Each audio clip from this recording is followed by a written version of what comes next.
Assalamualaikum warahmatullahi wabarakatuh. Salam sejahtera bagi kita semua. Perkenalkan, saya Hairul Umam, dosen pengampu mata kuliah Ilmu Perundang-undangan pada program studi Ilmu Hukum, Fakultas Hukum, Ilmu Sosial, dan Ilmu Politik Universitas Mataram. Video ini merupakan bagian dari pernyataan diri dalam pelaksanaan Tridharma Perguruan Tinggi atau PDD UKT PT untuk sertifikasi dosen tahun 2026 khususnya pada aspek pengajaran.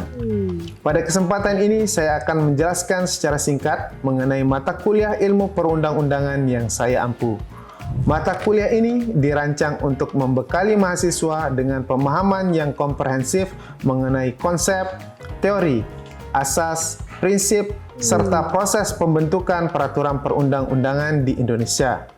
Selain memahami landasan teoritis, mahasiswa juga diarahkan untuk memiliki kemampuan menganalisis berbagai peraturan perundang-undangan sehingga mampu berpikir kritis dalam menjawab berbagai persoalan hukum yang berkembang di masyarakat. Mata kuliah ini memiliki bobot 2 SKS dan diselenggarakan dengan pendekatan deep learning yang berorientasi pada pembelajaran bermakna, reflektif, dan kontekstual. Melalui pendekatan ini, mahasiswa tidak hanya memahami konsep dan teori ilmu perundang-undangan, tetapi juga didorong untuk menganalisis berbagai persoalan hukum, mengaitkan teori dengan praktik pembentukan peraturan perundang-undangan. Proses pembelajaran dilaksanakan melalui diskusi interaktif, analisis studi kasus, penugasan, presentasi, dan refleksi pembelajaran sehingga mahasiswa berperan aktif dalam mengembangkan pengetahuan dan kemampuan berpikir kritis, berkolaborasi, berkomunikasi secara efektif, serta mampu menyelesaikan permasalahan hukum secara komprehensif. Materi pembelajaran dalam mata kuliah ini disusun secara bertahap. Diawali dengan pembahasan mengenai pengertian ilmu perundang-undangan dan keabsahan berlakunya hukum, teori pertanggaan kaidah, sumber kewenangan pembentukan peraturan perundang-undangan, prinsip dan asas pembentukan peraturan perundang-undangan, jenis-jenis peraturan perundang-undangan, serta mengikuti ujian tengah semester.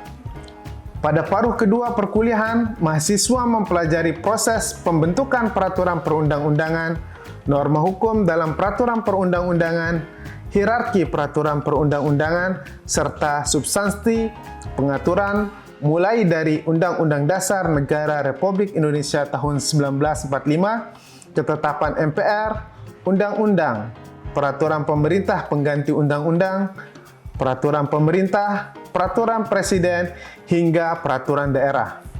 Perkuliahan diakhiri dengan ujian akhir semester sebagai evaluasi terhadap capaian pembelajaran mahasiswa. Penilaian dalam mata kuliah ini dilakukan secara berkelanjutan melalui berbagai bentuk evaluasi.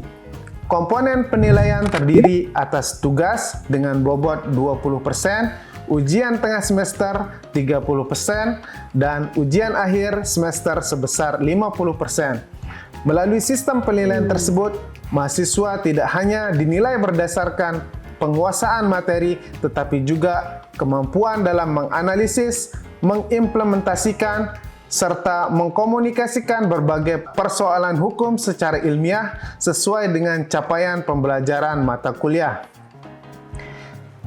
Selanjutnya, Bapak dan Ibu asesor akan menyaksikan cuplikan proses pembelajaran saya bersama mahasiswa pada salah satu sesi perkuliahan. Pada sesi tersebut, mahasiswa akan mempelajari mengenai keabsahan berlakunya hukum. Dalam pembelajaran ini, mahasiswa diajak memahami konsep keabsahan berlakunya suatu peraturan perundang-undangan, menganalisis dasar-dasar yang menentukan berlakunya suatu peraturan, serta mengkaji penerapan melalui analisis terhadap peraturan perundang-undangan yang berlaku di Indonesia. Melalui proses pembelajaran tersebut, diharapkan mahasiswa mampu berpikir kritis, analitis, dan argumentatif dalam menilai keabsahan suatu peraturan perundang-undangan serta memahami pentingnya pembentukan peraturan perundang-undangan yang sesuai dengan prinsip negara hukum. Baik. Assalamualaikum warahmatullahi wabarakatuh. Waalaikumsalam warahmatullahi wabarakatuh. Selamat pagi dan salam sejahtera untuk kita semua. Bagaimana kabarnya teman-teman sekalian? Alhamdulillah baik ya. Siap untuk mengikuti pembelajaran pada hari ini? Ya.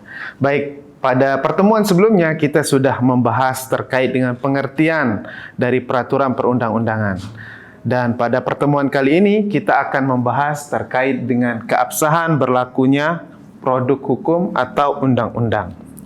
Apakah teman-teman tahu bagaimana cara mengukur suatu peraturan perundang-undangan itu dikatakan sah atau tidak sah?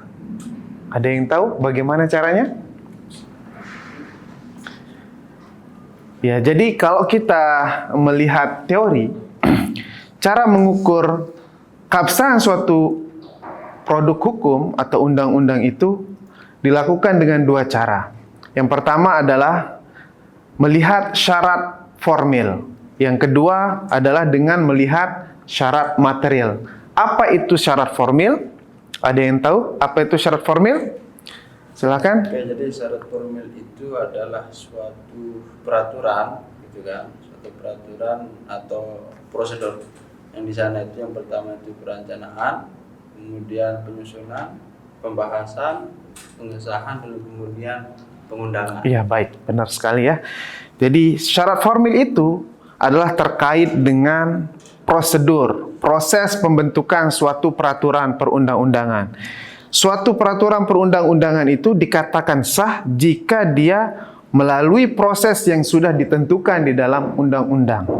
Khususnya di dalam Undang-Undang Nomor 12 Tahun 2011 tentang pembentukan peraturan perundang-undangan. Di sana disebutkan tahapan membentuk suatu undang-undang itu dimulai dari tahap perencanaan, kemudian nanti dilanjutkan dengan tahap penyusunan, selanjutnya tahap pembahasan, kemudian tahap pengesahan, kemudian tahap selanjutnya adalah nanti pengundangan. Seperti apa tahapan-tahapan itu nanti kita akan lihat. Nah, syarat yang kedua yaitu syarat material. Apa itu syarat material? Ada yang tahu apa itu syarat material? Belum ada yang tahu? Baik. Kalau begitu kita lihat. Seperti yang saya sudah sampaikan tadi, syarat formal itu menyangkut proses dan prosedur pembentukan suatu peraturan perundang-undangan, sedangkan syarat formil itu terkait dengan isi atau materi muatan. Ya. Suatu peraturan perundang-undangan itu dikatakan sah kalau dia memenuhi dua unsur ini, dua syarat ini. Pertama, dari proses penyusunannya itu sudah sesuai, ya. Kemudian yang kedua adalah dari sisi isi atau materi muatannya. Tidak boleh suatu peraturan perundang-undangan itu mengatur di luar dari materi muatannya. Contohnya, Undang-Undang Dasar. Undang-Undang Dasar itu merupakan peraturan tertinggi yang memuat ketentuan-ketentuan pokok mengenai pembagian kekuasaan. Pembagian kekuasaan negara ini tidak boleh diatur di peraturan yang lain. Misalnya, peraturan desa. Mana mungkin suatu peraturan desa memuat ketentuan pembagian tugas presiden, padahal itu strukturnya paling bawah, ya. Oleh karena itu materi muatan ini juga sangat penting di dalam pembentukan suatu peraturan perundang-undangan. Harus sesuai, tidak boleh mengatur yang tidak materi muatannya, gitu ya. Nah, kalau kita lihat di sini. Proses-proses pembentukan peraturan perundang-undangan itu dimulai tadi dari proses perencanaan, penyusunan, pembahasan, pengesahan, kemudian pengundangan. Ya. Proses perencanaan ini dilakukan seperti apa? Nah, ternyata di dalam konteks Indonesia ada yang disebut dengan Prolegnas, Program Legislasi Nasional. Jadi suatu peraturan itu tidak ujuk-ujuk langsung dibuat. Ya, begitu saya mau buat peraturan langsung kita buat. Tidak seperti itu, tetapi direncanakan dulu. Ya, selama 5 tahun ini Indonesia butuh peraturan tentang apa saja. Ya, kemudian nanti sudah diatur 5 tahun, dirincikan lagi setiap tahun mana per tahun itu yang paling urgent atau paling dibutuhkan. ya. Itu adalah proses perencanaan. Nah, seperti ini ya. Nah, di Indonesia itu ada suatu kekuasaan yang memegang fungsi legislasi, namanya DPR, ya. Di DPR itu ada namanya Badan Legislatif, ya, yang bertugas untuk menyusun program legislasi nasional. Jadi selama 5 tahun itu apa saja yang akan dibuat sebagai suatu peraturan perundang-undangan itu sudah ditentukan, ya. Kemudian nanti disusun lagi prolegnas tahunan. Setelah melakukan perencanaan, tentu kita akan melakukan penyusunan. Penyusunan ini ada tahapannya juga, ya. Tidak langsung kita membuat draft peraturannya, tetapi ada naskah akademik namanya, ya. Naskah akademik itu berisi penelitian awal apakah suatu peraturan perundang-undangan ini diperlukan atau tidak, ya. Jadi kalau nanti hasil kajiannya itu tidak diperlukan, tidak perlu membuat peraturan perundang-undangan, ya. Karena kalau menurut Prof. Maria Farida, di Indonesia ini sudah tsunami peraturan, ya, saking banyaknya peraturan, sudah overload. Maka kita harus mengklasifikasikan mana peraturan yang benar-benar kita butuhkan. Bagaimana caranya? Melalui penyusunan naskah akademik. Dalam naskah akademik itu nanti ada alasan yuridis, alasan filosofis, dan alasan sosiologis suatu peraturan itu dibentuk. Ya. Kalau dia memang tidak dibutuhkan, maka tidak perlu dibentuk. Gitu, ya. Setelah ada naskah akademik, barulah dibuat draft awal suatu peraturan perundang-undangan. Ya, kalau tidak ada naskah akademiknya, suatu undang-undang itu berarti salah prosedur, ya. Berarti dia tidak sah kalau tidak punya naskah akademik. Begitu cara kita menilai atau mengukur keabsahan dari suatu produk hukum. Kemudian setelah itu nanti akan ada namanya tahap pengharmonisasian, pembulatan, pemantapan konsepsi rancangan undang-undang yang dilakukan oleh Kementerian Hukum dan HAM. Jadi diharmonisasi apakah suatu peraturan perundang-undangan ini bertentangan tidak dengan peraturan yang lebih tinggi. Kalau bertentangan, berarti harus diharmonisasi, harus dirubah, harus diperbaiki. Begitu, ya. Kemudian nanti hasil RUU harmonisasi ini dilanjutkan ke pimpinan DPR, kemudian dilakukan rapat paripurna. Kalau dia tidak ada masalah, maka diberikan persetujuan tanpa perubahan. Kalau ada beberapa hal yang menjadi catatan, maka nanti akan diberikan persetujuan dengan perubahan. Atau kalau tidak sesuai, ya, ditolak. Karena tidak sesuai dengan misalnya falsafah bangsa atau peraturan yang lebih tinggi, ya, bertentangan dengan peraturan yang lebih tinggi, itu DPR nanti bisa menolak suatu peraturan perundang-undangan, ya. Setelah melakukan penyusunan, nanti ada namanya pembahasan. Pembahasan itu pembicaraan tingkat 1 oleh DPR bersama Menteri, kemudian ada juga pembicaraan tingkat 2, yakni pengambilan keputusan dalam rapat paripurna. Ya, ini pembahasan. Tadi yang paling urgent itu adalah di tahap penyusunan. Banyak sekali masalah yang timbul dalam proses penyusunan itu. Ya. Misalnya tadi tidak ada naskah akademiknya, atau misalnya pelibatan masyarakat tidak ada di dalamnya, padahal di dalam Undang-Undang 12 2011 itu diwajibkan untuk melibatkan masyarakat. Ya. Kemudian di sini ada pengesahan. Setelah dibahas nanti akan disahkan. Kalau sudah disepakati, kemudian disahkan, gitu ya. Disahkan. Siapa yang mengesahkan? Tentu presiden. Ya. Presiden mengesahkan. Suatu peraturan perundang-undangan yang disahkan oleh presiden belum tentu mengikat. Ya, tidak bisa dia mengikat langsung. Maka untuk mengikat suatu peraturan perundang-undangan kepada masyarakat itu caranya adalah dengan melakukan pengundangan. Di mana pengundangan? Dilakukan pengundangan di dalam lembaran negara. Ya, di lembaran negara Republik Indonesia. Kalau tidak dimasukkan di dalam lembaran negara, artinya peraturan itu tidak mengikat. Dia sah tetapi tidak mengikat. Karena ada satu asas di dalam ilmu hukum itu namanya asas fiktif hukum. semua orang dianggap tahu hukum. Dari mana asas itu? Ya kalau sudah diundangkan, diumumkan, walaupun kita berada di mana-mana gitu ya, misalnya di atas gunung, nah, kita dianggap tahu. Tapi kalau belum diundangkan, maka tidak berlaku asas itu ya. Karena tidak pernah diumumkan memang gitu ya. Cuma dia sah secara hukum ya, tetapi tidak berlaku mengikat. Nah, yang kedua, nah ini adalah jenis dan hierarki peraturan perundang-undangan kita.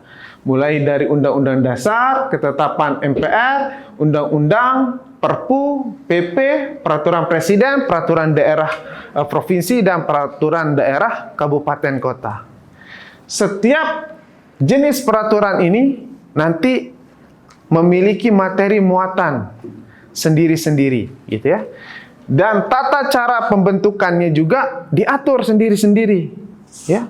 Misalnya nanti kalau kita bicara peraturan desa, ada Peraturan Menteri nomor 111 tentang tata cara pembentukan atau pedoman penyusunan peraturan desa. Nah, itu yang dilihat. Apakah sudah sesuai penyusunannya itu dengan prosedur yang berlaku atau tidak. Nah, kalau dia sesuai, maka syarat formilnya itu sudah terpenuhi, gitu ya. Nah, dari jenis-jenis peraturan perundang-undangan ini, kenapa dia bertingkat atau ada urutannya gitu ya? Hierarki itu maksudnya adalah tingkatan. Semakin tinggi dia suatu peraturan perundang-undangan itu, maka semakin kuat. Ya. Maka semakin kuat dia mengatur. Ya. Semakin luas daya jangkaunya. Misalnya kalau peraturan presiden tentu se-Indonesia ya. Tetapi kalau peraturan daerah, ya daerah tertentu saja. Atau peraturan desa, maka peraturan desa tertentu saja yang mengikat di sana ya. Maka semakin tinggi suatu peraturan perundang-undangan, maka kekuatan hukumnya akan semakin kuat ya. Nah, selain dari hierarki tadi, nah, peraturan desa yang sering saya sebut ini diatur di dalam pasal 8 Undang-Undang 12/2011 ya. Dulu di tahun 2004 itu undang-undang peraturan desa itu masuk di dalam hierarki peraturan perundang-undangan. Tetapi sekarang setelah keluarnya Undang-Undang 12/2011 dikeluarkan dia, tetapi tetap diakui sebagai suatu produk hukum atau peraturan perundang-undangan ya. Nah, kalau kita lihat sekarang ini terkait dengan syarat material ya.